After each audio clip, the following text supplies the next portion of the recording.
Petite goutte d'eau, toi qui tombes du ciel, tu rejoins alors des milliards d'autres gouttes d'eau dans la Garonne. Vous êtes toutes tombées dans le bassin versant de la Garonne, c'est-à-dire que vous êtes tombées sur les pentes inclinées vers elle ou ses affluents. Le bassin versant de la Garonne, situé dans le sud-ouest de la France, est vaste. Il est composé de deux grands ensembles, les Pyrénées et le Massif central, et couvre 56 000 km².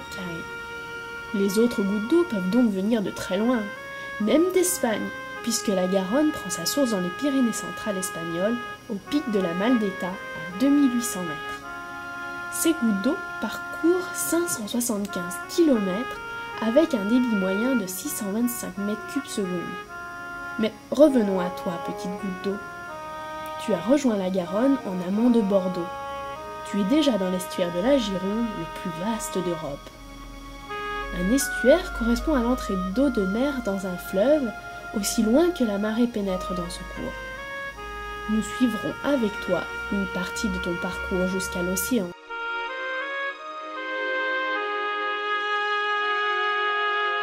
L'écosystème de la Gironde est un écosystème assez riche à cause de la quantité de matière organique présente dans l'eau. Donc on y trouve nombreuses sortes d'animaux et de végétaux. Dans un écosystème aquatique, ce qu'on connaît principalement, ce sont les poissons. On peut retrouver les poissons qu'on dit autochtones, ce sont les poissons qui vivent en permanence dans l'estuaire. Nous avons l'exemple du goby, qui est un petit poisson qui vit en permanence dans l'estuaire. Alors lui, supporte très bien les grandes variations de salinité. La salinité est beaucoup plus importante en aval, du côté de l'océan, et plus faible au niveau du bec d'Ambès. Nous avons aussi des poissons marins. Alors, ce sont les poissons qui fréquentent les côtes et qui font quelques incursions à l'intérieur de l'estuaire. Nous avons aussi les poissons d'eau douce, les poissons qu'on dit dulce-aquicole, qui eux se retrouvent plutôt dans la zone amont de l'estuaire, c'est-à-dire du côté fleuve. Nous avons aussi une quantité assez riche de poissons qu'on dit migrateurs. Alors, ce sont les poissons qui changent de milieu pour aller se reproduire. Donc, ce sont les poissons qu'on dit potamotoques. Comme exemple, dans l'estuaire, nous avons une espèce qui est rare aujourd'hui, l'esturgeon européen, qui était très abondant au début du siècle dans l'estuaire et qui a été pêché pour ses œufs, qu'on transformait en caviar. Cet esturgeon est protégé depuis 1982 et il faut savoir que l'estuaire de la Gironde est le dernier lieu en Europe où ce grand poisson vient se reproduire. La lauze feinte et la grande alose sont des poissons marins qui remontent l'estuaire de mars à juin. Nous avons aussi la lamproie. Alors la lamproie n'est pas vraiment un poisson, c'est une espèce primitive de poisson puisqu'en fait ce n'est pas un animal vertébré. Alors à côté des espèces potamotoques, nous avons les espèces thalassotoques. Ce sont les poissons d'eau douce qui vont migrer en mer pour se reproduire. Nous avons un seul exemple dans l'estuaire, c'est le cas de l'anguille européenne. Les anguilles à l'état adulte vivent en eau douce, dans les estuaires, dans les rivières. Ce poisson part faire un très long voyage de quelques milliers de kilomètres puisqu'elle va pondre dans la mer des Sargasses qui est au niveau des Caraïbes, de l'autre côté de l'Atlantique, et ensuite meurt. Donc une anguille ne se reproduit qu'une fois. Les larves d'anguilles, qu'on dit larves leptocéphales, vont entamer le voyage inverse des parents. Elles vont mettre quelques mois, même quelques années, pour arriver au niveau de l'estuaire où là on les appelle les civelles ou pibales. Ce sont des bébés anguilles. La base de la chaîne alimentaire d'un écosystème aquatique est ce qu'on appelle le plancton. Alors le plancton, c'est un groupement d'animaux et de végétaux qui se déplacent dans le courant.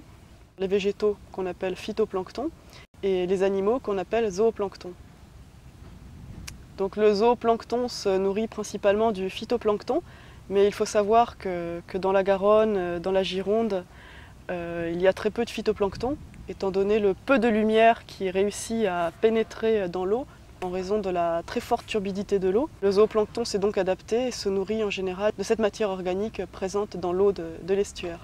Parmi les espèces de zooplancton que peut trouver dans l'estuaire, il y a le très connu copépode, qui est un petit crustacé de l'ordre du millimètre et qui compose 80% du plancton de la Garonne. Plus en eau douce, donc plus dans la Garonne, on peut trouver les daphnies, qui sont aussi des petits crustacés.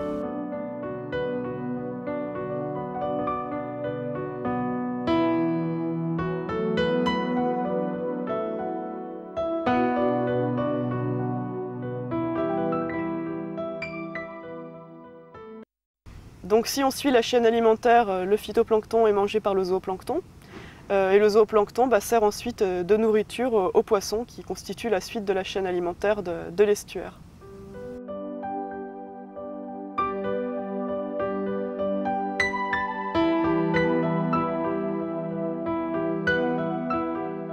Au fil de l'eau, nous découvrons de nombreuses cabanes de pêche sur pilotis, les carrelets. Entrons dans un carrelet.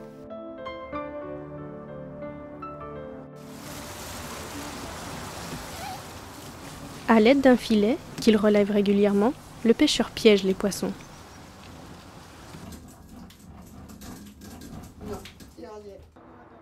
Suivons à présent un pêcheur professionnel. Il va nous montrer comment pêcher la lauze avec des filets dérivants.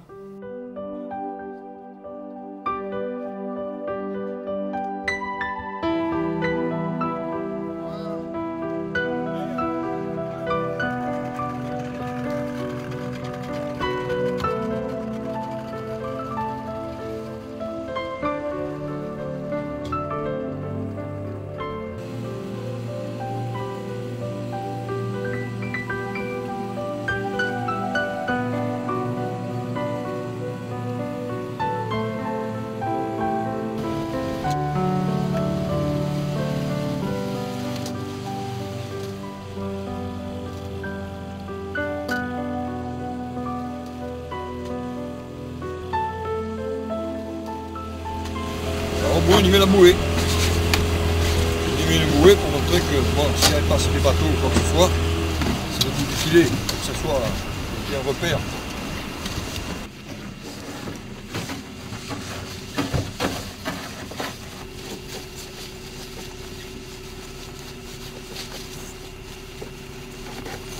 Voilà, on a un départ, on appelle ça le canular.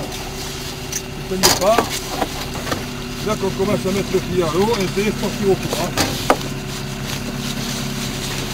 On laisse partir au courant. Alors on pêche ça avec des bicharets, on appelle ça des bicharets, c'est des filets en crête. La maille est plus grosse, c'est la maille qu'il faut 55.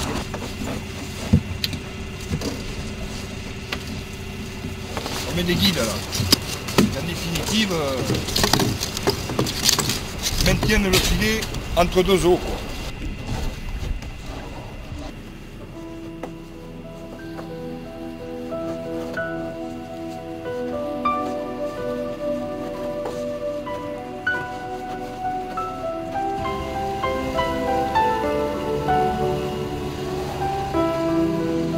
Un petit tour de manège.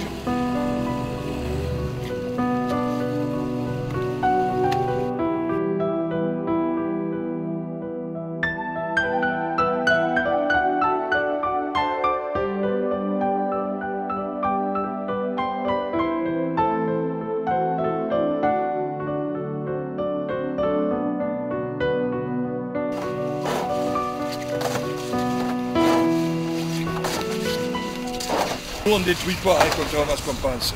Actuellement, je pense que c'est à peu près, par rapport aux poissons qui montent, la pêche professionnelle, c'est à peu près 10-15% de la population des poissons qui montent dans l'estuaire. Voilà. Du joli poisson.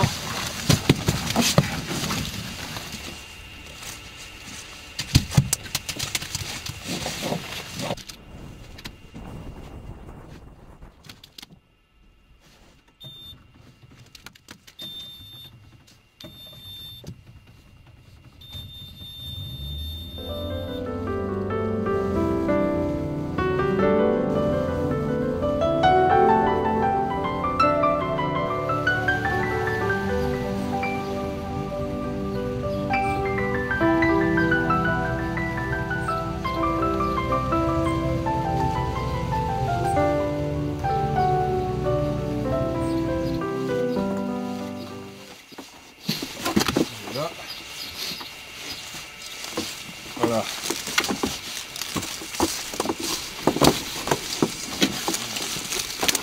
Bon. C'est pas difficile. On va les passer pour la faire sortir. voyez, ça c'est un migrateur. Il remonte là pour foyer, pour pondre, hein, et aussitôt il repart en mer. Et il revient 3 ans après. Et en principe, après elle meurt. Quand elle a fini de se reproduire, quand elle a pondu, elle est tellement maigre, elle est tellement épuisée, elle meurt. Ça c'est la mâle. Et comment vous le reconnaissez? Mais parce que le mâle, voilà, bon, premièrement il est légèrement plus petit. Et puis c'est quand vous appuyez, vous voyez, c'est du lait qui sort.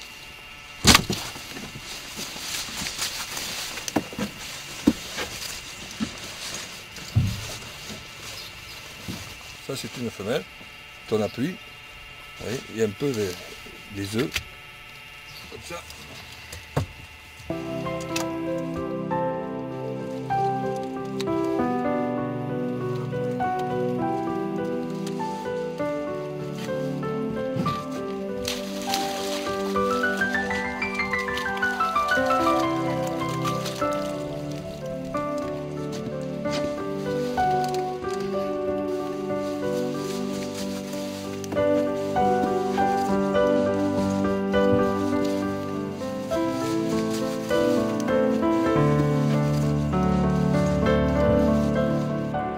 Le courant nous emmène jusqu'à l'île d'Arcin.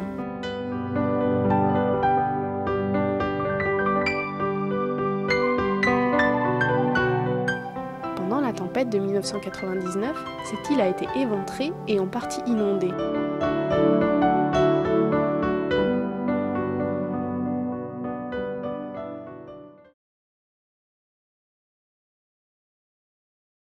Elle était inondée. Donc vous attend, ouais. Et il y avait de l'eau, si tu veux, t'arrives là quoi.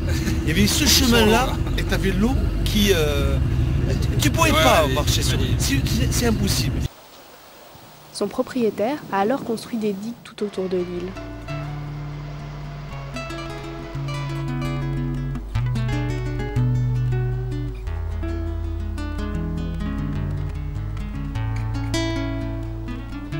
La végétation s'est adaptée aux diverses conditions que l'île a connues. La flore de l'île d'Arcin est caractéristique des milieux humides.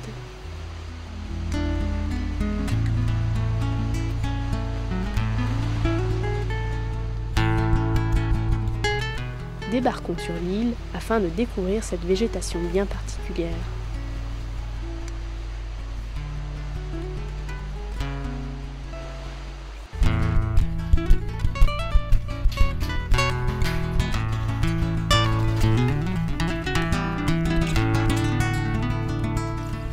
Bienvenue sur l'île d'Arcin, donc une île composée d'une végétation assez variée et riche, notamment toute une végétation qui a été mise en place par l'INRA lorsque cette dernière s'occupait de l'île pendant une bonne vingtaine d'années. Donc pendant que l'INRA était sur cette île, ils ont fait des expériences sur des plantes qui sont cultivées, donc des plantes à objectif de rentabilité et de production, donc des arbres fruitiers tels que le pommier, ou encore la vigne. Mais on retrouve aussi, depuis que l'île a été abandonnée, une végétation naturelle qui revient au galop en fait et qui reprend du terrain. Puisqu'on est sur un milieu relativement humide, puisqu'on est sur une île et qu'on est relativement au même niveau que l'eau, on a un sol qui est vraiment imbibé d'eau, ce qui nous permet en fait d'observer une végétation assez marécageuse, avec notamment le rosophragmite et d'autres espèces que vous allez pouvoir découvrir sur cette île.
Pour réaliser l'inventaire floristique sur l'île d'Arcin, on pourrait s'y prendre de deux façons différentes. La première consisterait à regarder toutes les plantes et toute la végétation une par une, mais ce serait un travail long et fastidieux et difficilement réalisable.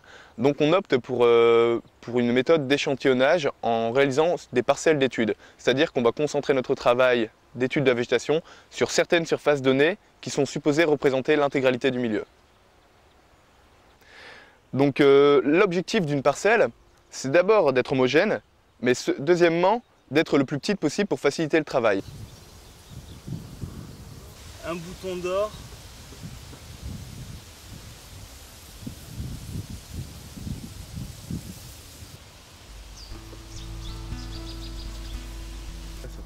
Là en fait on compte le nombre, les espèces qui touchent la tige de fer pour après déterminer en fait l'abondance et la dominance de chaque espèce dans le transect en fait.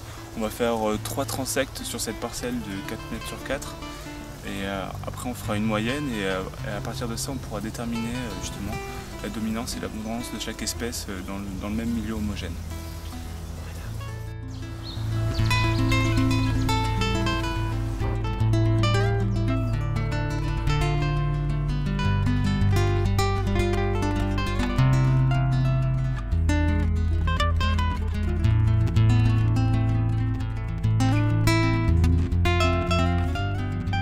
À présent, à bord de la péniche Le Royal, nous arrivons avec toi, petite goutte d'eau, dans la ville de Bordeaux. La Garonne a été aménagée au fil du temps pour la rendre plus accessible et navigable. Ici, s'est progressivement mise en place la ville de Bordeaux et son port.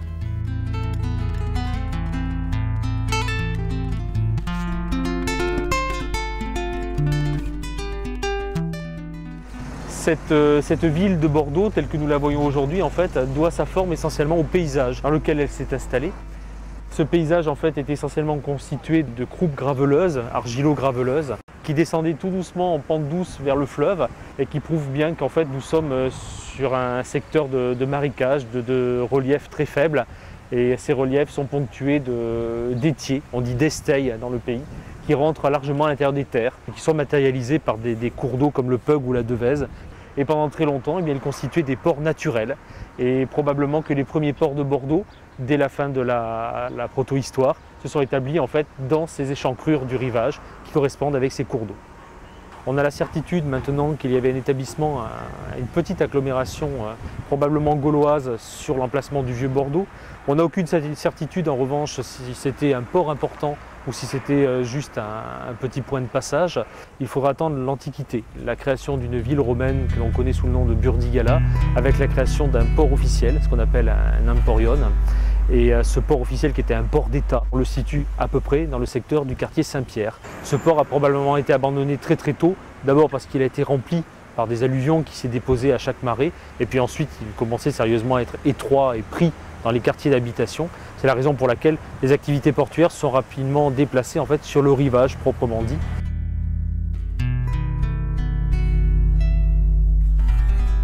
Et on connaît plusieurs ports aux époques suivantes, entre autres aux époques médiévales, et chaque quartier de Bordeaux est pratiquement son port.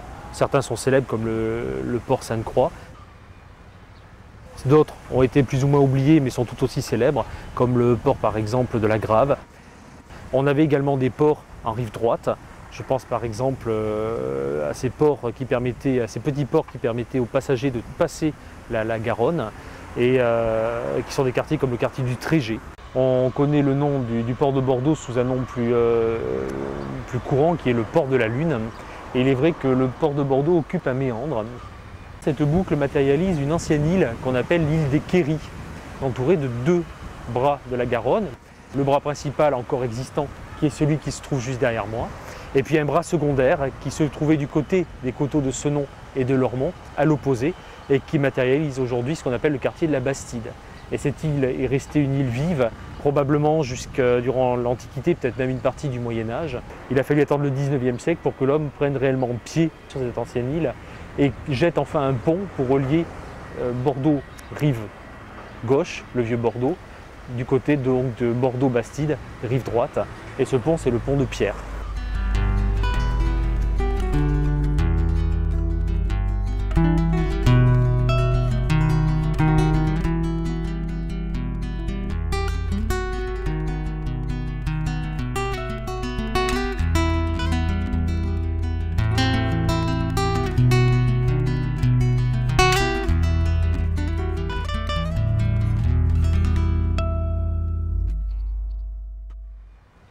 Alors ce port de Bordeaux a connu un développement déjà très important pendant l'époque médiévale.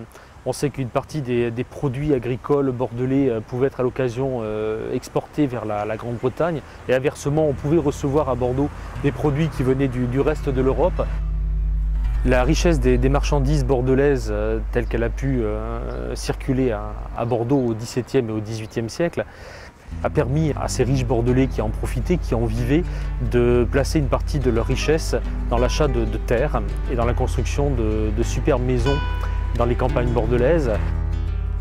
C'était souvent sur des coteaux qui dominaient le fleuve avec une vue panoramique sur la Garonne, c'était encore plus sympathique.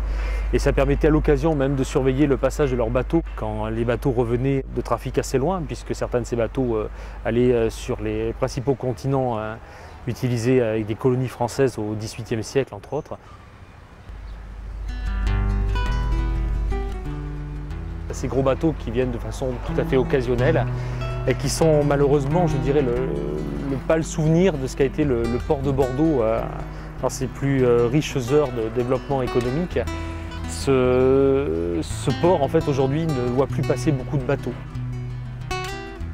Ce port autonome de Bordeaux, en fait, réunit un ensemble de plusieurs ports. Et sous l'appellation port autonome de Bordeaux, eh bien, ça comprend par exemple aussi le port du Verdon. Ça comprend également le port de Blaye, le port de Libourne, même s'il ne sert pratiquement plus, le port de Pauillac, d'anciens ports également abandonnés comme le port de la Grange, l'ancien port au bois par exemple. Et il est vrai aujourd'hui qu'une bonne partie de l'activité de ces ports est réduite à peu de choses. C'est quelques millions de tonnes en fait concentrées essentiellement sur le port de Bassins. Alors ce port autonome de Bordeaux aujourd'hui est encore équipé d'infrastructures de qualité. Donc outre le fait donc, de pouvoir recevoir des bateaux avec un tonnage important, en particulier le port du Verdon, ce port est également équipé d'infrastructures qui permettent de recevoir des produits qui viennent d'assez loin, des produits fragiles. Il y a en particulier des hangars climatisés qui permettent de recevoir des produits tropicaux, mais également des bois, certaines fois des bois rares. Et puis il y a encore une très forte activité autour des produits pétroliers, entre autres, qui a toujours été l'un des éléments importants dans le trafic bordelais, et ce depuis de longues décennies.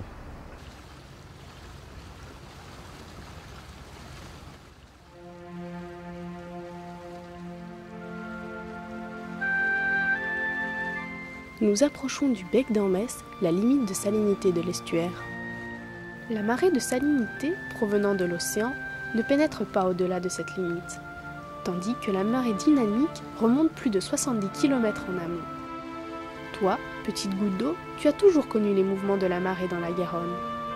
Tout près de Bordeaux, là où tu as rejoint la Garonne, la marée se faisait encore sentir.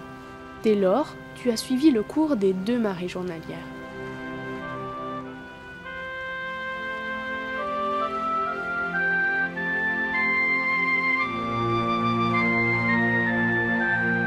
Nous sommes précisément à la confluence de la Garonne et de la Dordogne qui se rejoignent pour former la Gironde. La Gironde, dans laquelle nous pénétrons au niveau du bec d'Ambès, est un véritable bras de mer. Elle mesure 75 km de long et 3 à 10 km de large. Elle couvre une superficie de 635 km² à marée haute et a un débit de 990 m3 d'eau, dont 65% sont apportés par la Garonne. Sur la rive droite, tu as heurté des falaises. Et dans ces blanches falaises, nous voyons avec toi, petite goutte d'eau, des habitations. Allons voir de plus près.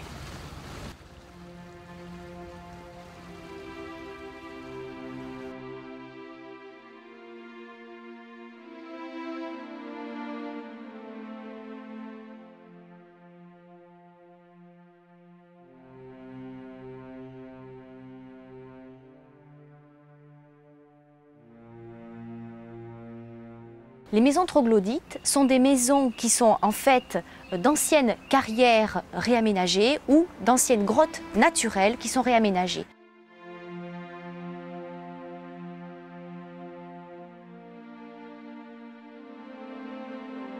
Et ces maisons sont donc à même la roche. La formation des calcaires témoigne de périodes d'invasion marine. Les calcaires girondins se sont formés entre 30 et 40 millions d'années. C'est par l'accumulation des squelettes et des coquilles d'organismes qui sont présents dans l'eau de mer qui vont donner naissance aux calcaires aquitains.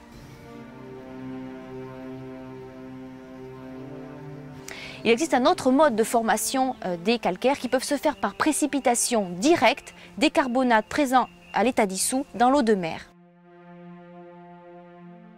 Le calcaire aquitain est une roche de couleur claire qui renferme une multitude de fossiles marins. La formation la plus répandue est le calcaire à astérie. C'est une formation qui peut atteindre les 20 mètres d'épaisseur et qui va être constituée de débris coquillés, c'est-à-dire de coquilles de bivalves et de gastéropodes, mais aussi de coraux et de restes d'oursins et d'étoiles de mer qui portent le nom d'astérie et qui ont donc donné le nom à ce calcaire, le calcaire à astérie. Le tout étant bien sûr fragmenté en tout petits morceaux et débris et formant les formations très épaisses que l'on peut rencontrer dans la région.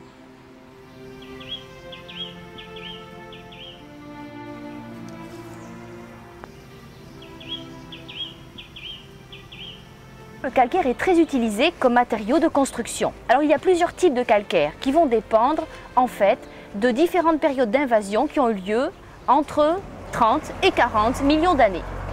L'exemple de la ville de Bourg-sur-Gironde est très caractéristique puisqu'on y trouve tous ces types de calcaire. Tout d'abord, il y a le calcaire de Thau. Ce calcaire a les particularités suivantes. Il est extrêmement dur et il est utilisé pour toutes les fondations des demeures et des édifices. Ensuite, il y a le calcaire de Saint-Macaire, qui est un calcaire relativement dur et de très bonne qualité, que l'on utilise en général pour tous les rez-de-chaussée des belles demeures.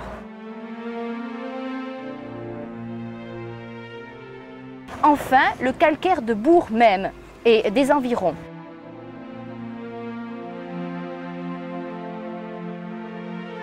Ce calcaire de couleur jaunâtre, qui renferme énormément de fossiles lui aussi, est en général de moins bonne qualité. Il est beaucoup moins résistant aux intempéries. Eh bien, ce calcaire, on va l'utiliser pour tous les étages supérieurs des demeures, mais aussi dans la réalisation des décorations et des sculptures lorsque celles-ci sont à l'abri des intempéries.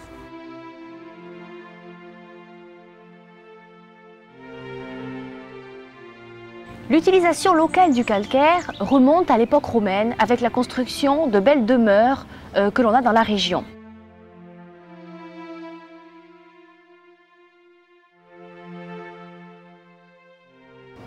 Mais l'explosion dans l'exploitation des carrières remonte au XVIIIe et au XIXe siècle.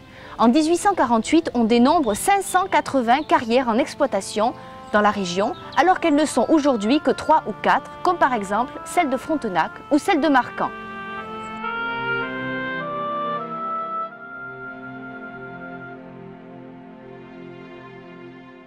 La plus ancienne est celle de Roque de Thau. D'autres également sont exploitées, et ceci dès le Moyen-Âge, comme par exemple celle de Barsac, de Bourg-sur-Gironde, de Saint-Macaire, et également les carrières de l'Entre-deux-Mers.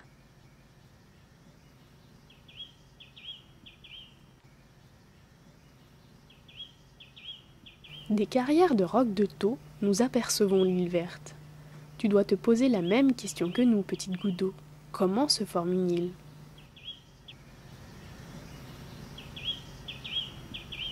L'île verte est une des îles principales de l'estuaire.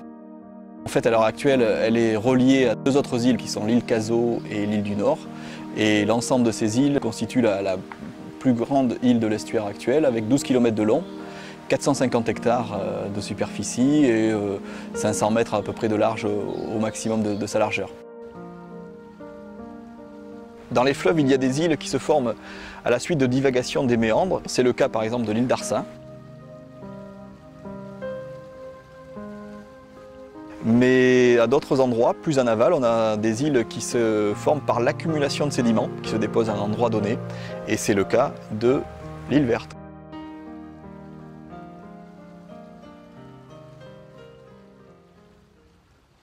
Il y a 6000 ans, donc, se sont mis en place les contours actuels de l'estuaire. Et depuis, l'estuaire a une tendance au comblement par le fait qu'il y a plus d'apport de sédiments par les fleuves Garonne et Dordogne que d'expulsion vers l'océan.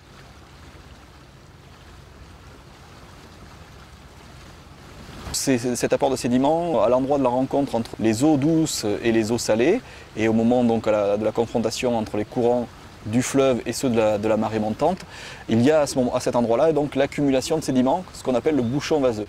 Et ce bouchon vaseux va varier en fonction de la saison. Il va être plus en aval l'hiver parce que le fleuve est plus fort et donc le repousse en aval, et plus en amont l'été puisque le fleuve faiblit, et dans ce cas-là c'est la marée qui le repousse beaucoup plus à l'amont dans le fleuve.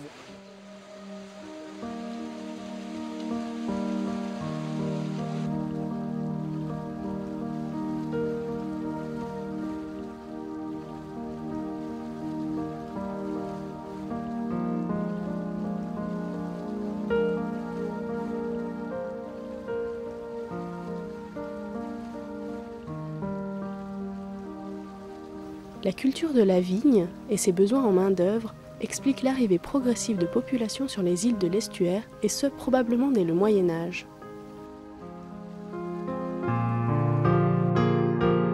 La modernisation des techniques agricoles et le recul du vignoble au profit de la culture des céréales sont responsables de la diminution de la population sur les îles, de la fermeture des écoles, puis de l'abandon des bâtiments.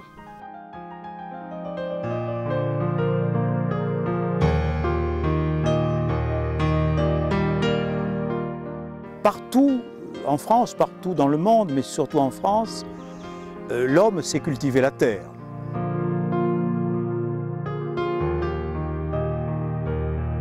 Il sait planter, il sait semer, il sait récolter.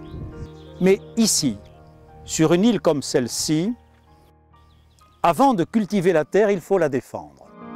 La protection indispensable, ce fut la construction et l'aménagement de digues qui entourent l'ensemble de ces îles. Pour les construire, on s'est d'abord servi de la terre présente. Bien entendu, c'était très insuffisant parce que l'eau enlève vite la terre. Elle a donc été protégée et retenue par des pierres que l'on a fait venir par bateau depuis les carrières qui sont en face de l'île. Mais ce n'était pas encore suffisant et il a fallu protéger les pierres elles-mêmes. On a donc là enfoncé des pieux constituant une barrière avec ces pieux très rapprochés. Des digues non seulement entourant l'île, mais aussi à l'intérieur de l'île. Les digues intérieures constituent un réseau de digues, bien sûr surélevées au-dessus du niveau de la terre, et qui forment, en se croisant perpendiculairement, des sortes de bassins qui, l'hiver, sont inondés pour protéger la vigne du phylloxéra.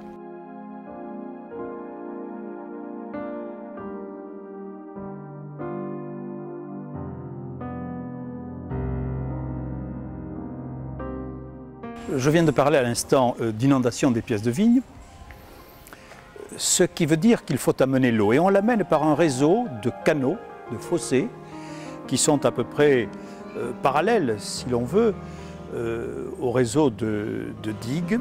L'eau s'engouffre, on peut dire, presque naturellement dans le réseau par un système de vannes que l'on ouvrait à marée haute, puis que l'on refermait pour emprisonner l'eau sur l'île. Elle faisait son travail de protection contre le phylloxéra pendant 4-5 semaines, et quand elle avait fini son travail, à marée basse, on levait la vanne à nouveau et l'eau s'écoulait vers la rivière. Il existe encore un autre type de digue. Une digue qui part de la pointe de l'île Cazaux, puis tourne à angle droit et se prolonge jusqu'à la rive du Médoc. Elle sert à diriger les eaux qui arrivent de la Garonne vers la partie la plus large de l'estuaire pour délaisser le bras mort qui se trouve entre l'île Cazaux et la rive du Médoc. Et ainsi, une plus grande quantité d'eau s'en va vers le chenal principal pour permettre le passage des gros navires.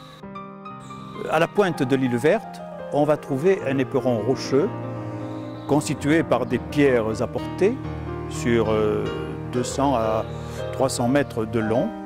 Là aussi, il s'agit de diriger les eaux, cette fois les eaux montantes, dans la partie la plus large de l'estuaire.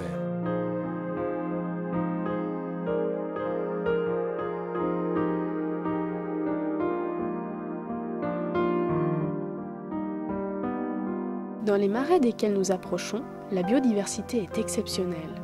De nombreuses bactéries, plantes, mollusques, insectes, poissons, amphibiens, mammifères et oiseaux peuplent ces zones.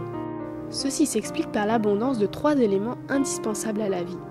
L'eau omniprésente, les éléments minéraux apportés par le cours d'eau et l'énergie lumineuse pénétrant l'ensemble de ce milieu peu profond. Petite goutte d'eau, ta présence est donc indispensable ici.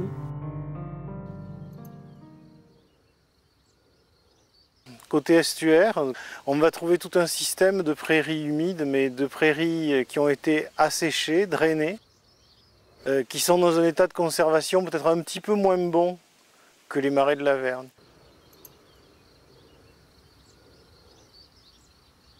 Puisque de ce côté-là, il y a eu d'une part, dans les années 80, un remembrement de faits et une modification violente des pratiques agricoles.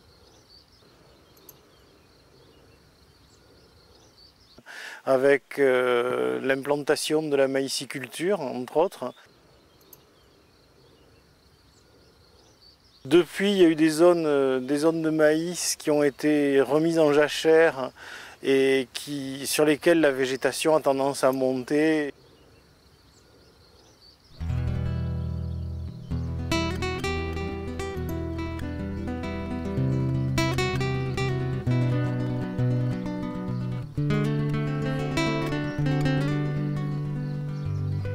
De l'autre côté de la digue, nous sommes dans le marais de l'Avergne, qui est la partie mouillée du marais. C'est-à-dire c'est une zone qui doit faire un peu moins de 1000 hectares sur les 6000 que comptent les marais de Haute-Gironde et qui est complètement inondée en période hivernale.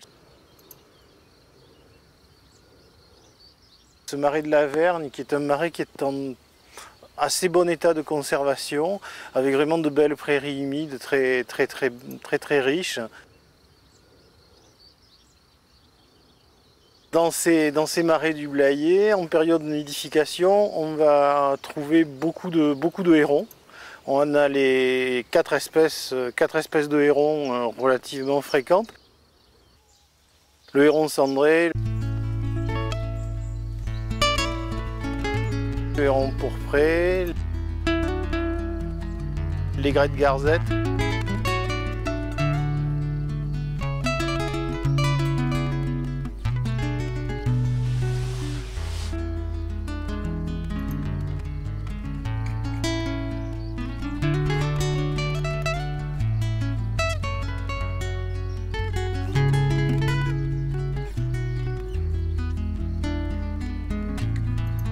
Et le héron garde-bœuf.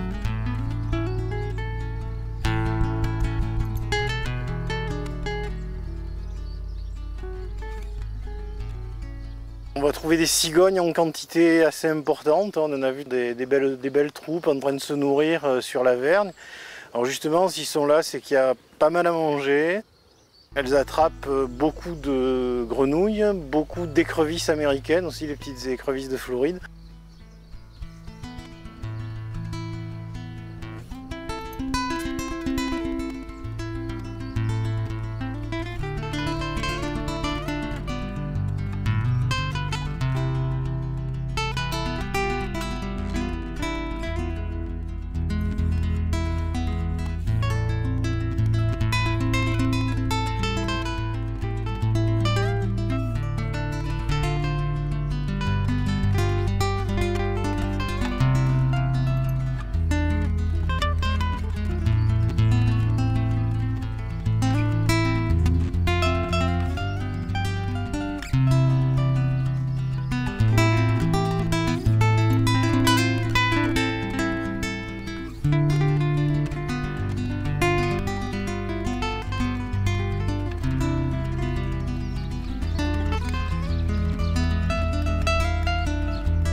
Alors, sur ces marais toujours, on va trouver un beau cortège de passereaux paludicoles hein, liés à la roselière, soit pour y nicher, soit pour s'y nourrir.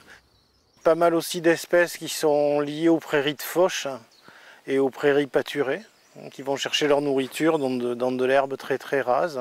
On va avoir aussi une belle quantité de rapaces. C'est un marais où on voit souvent des gros oiseaux en vol et donc qui est très très riche en rapaces. Alors, il y a beaucoup de milans, bien sûr, le milan noir hein, qui est réputé charognard mais qui fait de temps en temps la preuve qu'il peut aussi capturer des proies. Par exemple un jeune ragondin, ça ne va pas lui faire peur. Il y a beaucoup de busards des roseaux dans le secteur hein, qui trouvent à la fois des terrains de nidification et des terrains de chasse. C'est aussi un beau rapace qui fait 1,50 m d'envergure. Il y a un oiseau qui est relativement rare maintenant et qui se raréfie même ici sur le marais, c'est le busard cendré. Voilà, et puis après, quelques faucons, cresserelles. Des buses bien sûr. L'interaction qui existe entre les activités humaines et la présence de la vie-faune sont assez importantes. Il y a des endroits où c'est très visible, je veux dire que les garde-bœufs ils viennent sur les vaches ou sur les chevaux, donc effectivement ils sont liés aux activités de pâturage. Les cigognes, on va les retrouver très très vite derrière les tracteurs sur les prairies de fauche, dès que les moissons auront commencé à choper des mulots, des campagnols, des sauterelles. Hein. Elles vont très très vite s'adapter aux activités humaines. De la même façon, toute une série d'oiseaux comme les bruants, les bergeronnettes printanières, elles vont aller se nourrir sur des prairies rases, sur des prairies de fauche ou des prairies pâturées. L'impact négatif, il peut être constitué par l'agriculture intensive, qui n'est pas quand même un gage de biodiversité importante. C'est une réduction sévère des espèces présentes, et donc on a des luttes violentes contre les insectes. On a vraiment tout un tas de nourritures qui disparaissent. Quand on va se trouver devant un champ de maïs ou un champ de tournesol, on va se retrouver avec des choses beaucoup plus simples. Bon, par contre, en plein hiver, on va s'apercevoir que ces vastes zones dégagées sur lesquelles il reste toujours un peu de maïs au sol vont être utilisées en stationnement par des grues, par des canards, par des oies, par des vanneaux.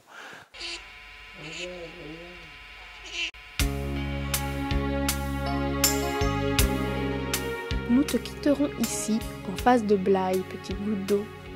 Tu poursuivras seul le chemin jusqu'à l'océan. On dit qu'une goutte d'eau passe plus d'1 an dans l'estuaire, baladée par les courants des marées, avant de rejoindre l'océan. Nous te disons donc à l'année prochaine, sur les plages d'Aquitaine.